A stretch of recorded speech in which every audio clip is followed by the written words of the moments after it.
The number of fraudulent call centers in the CIS has reached a critical level. Despite political turmoil, more than 2,000 fraudulent organized crime groups are operating in the country, and their numbers are growing every day. The government has set up a special commission to combat fraud, but after 7 months of existence, it has failed to achieve any results and is being shut down. The main reason is corruption. Criminal networks have taken root too deeply to be eradicated, and the city of Dnipro has become their main stronghold. Today, we'll take a deep dive into the world of the capital of phone scammers. You'll learn why it's sometimes impossible to tell a scam office from a regular one, what fast-talking tricks help them steal millions, and why the police steer clear of call centers. I've gained exclusive access to the chat rooms of one of Ukraine's largest underground offices, and today I'll share it with you. Dnipro has already made a name for itself in many criminal circles. You can also find them on the dark web and Telegram channels dedicated to money laundering, spyware, and finding criminal jobs, since a significant percentage of requests come from there. And it's no wonder. Dnipro is home to about 400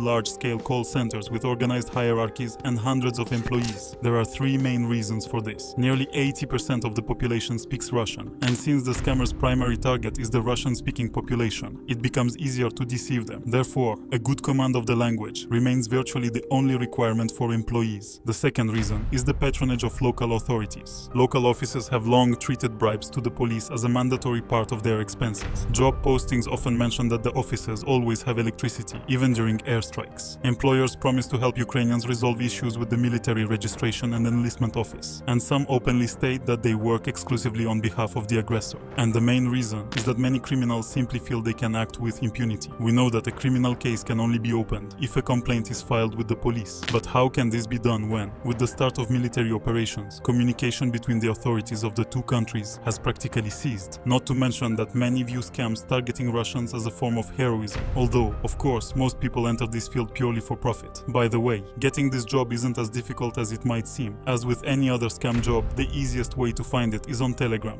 A quick search will turn up several options, and each one will feature ads like these. Offices also hire promoters who hand out flyers with QR codes on the streets. These codes lead directly to the account of an HR manager assigned to one of the call centers. But that's not the only way. HR professionals also monitor resumes on various platforms and reach out to people aged 16 to 30. It's not hard to spot a scam job posting. They'll tell you the job involves making calls, but they won't give any specific details. They'll invite you to discuss it in person. The pay starts at $25 per day, plus bonuses for closed cases. They get paid every week. The scam operations look like ordinary offices, with about 100 people working there. Each employee has their own computer equipped with Telegram, a VPN, and a proxy for protection. When a new scammer is hired, they're immediately added to internal chat groups. These groups contain everything they need: training, software, scripts, and detailed instructions on where to find victims and how to scam them. At first, newbies study examples of successful scams and practice under the guidance of mentors. Newcomers are assigned to the first tier. They search for victims using data scraping services and initiate the first contact. According to our insider, their call center primarily targeted Russian government agencies, multifunctional centers, MFCs, schools and hospitals. They run a background check on the target to gather as much data as possible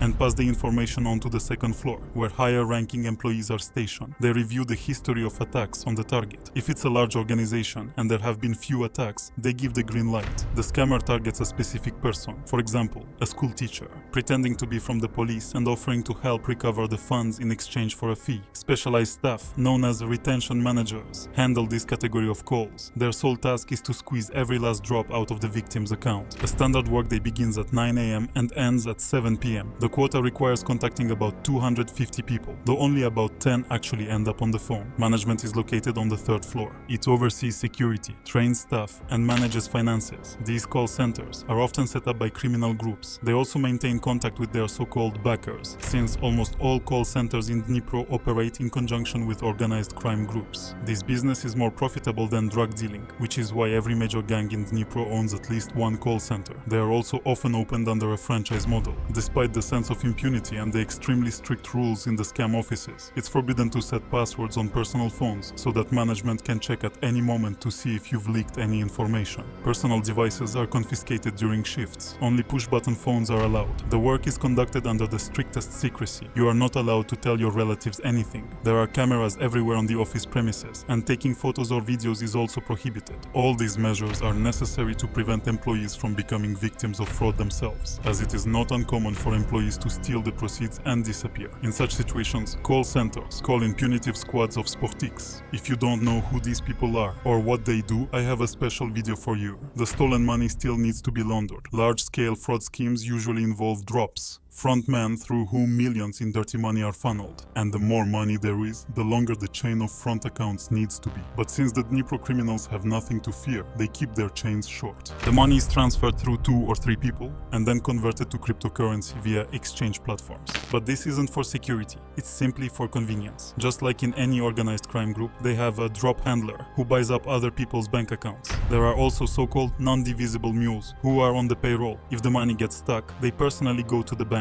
and using forged documents try to explain where the funds came from. Selling your bank account is a quick way to get cash, but remember that the consequences can be dire. According to some reports, up to 95% of fraudulent calls originate from Dnipro. This capital of phone scams attacks up to 20 million Russians every day. They are protected by the authorities, the police and government officials. Of course, there are changes. Banks are strengthening their security measures and the Ukrainian government is enacting increasingly strict laws against phone scammers. But it's impossible to stop them completely. They will always adapt, change their schemes and seek out new victims. The best defense against scams is knowledge. Don't fall for their tricks, don't transfer money even under pressure, and never reveal codes from text messages. After all, that's the only thing standing between your money and the scammer's dirty hands. Take care of yourselves and stay vigilant.